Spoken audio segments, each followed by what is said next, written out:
You're a nobody. You fix toilets, my daughter laughed, loud enough for her rich little friends to hear. They giggled. I smiled, not because it didn't hurt, but because I knew something she didn't. Toilets weren't the only thing I knew how to fix.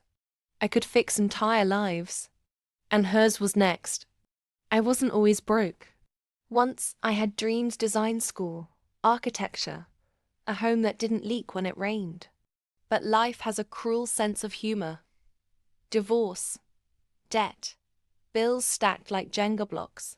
So I took whatever job I could get. Plumbing paid just enough to keep my daughter, Cassidy, in a good school. Private, posh. The kind of place that rewarded Gucci belts over grit. But Cassidy changed. Gone was the sweet girl who used to help me carry my toolbox. In her place was a 16-year-old stranger who rolled her eyes when I walked into a room and introduced me to her friends as the human wrench. I tolerated the attitude, the slammed doors, the silent treatment. But that day, when she humiliated me at her school's spring gala, standing on stage as she told the crowd, "My mom's a toilet cleaner. At least she's good at one thing," the auditorium laughed. I didn't. That night, I packed a bag. But not mine, hers.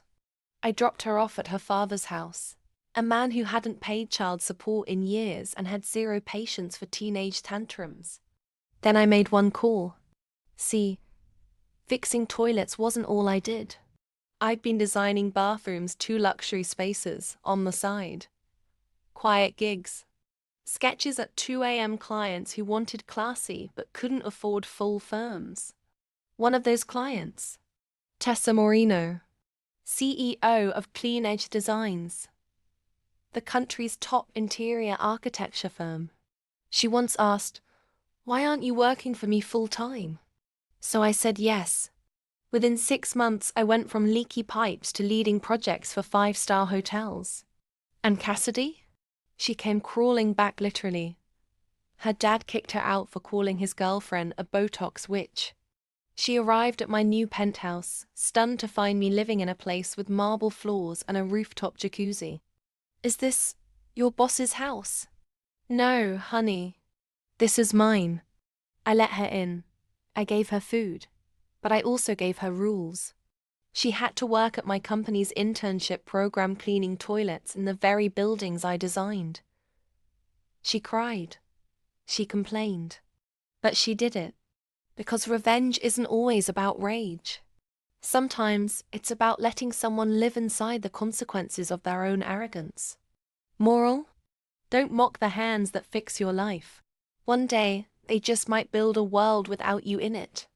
If you love cold revenge with plot twists, poetic justice, and comebacks that hit like a freight train, subscribe to Cold Revenge right now. We don't just tell stories. We serve karma, piping hot.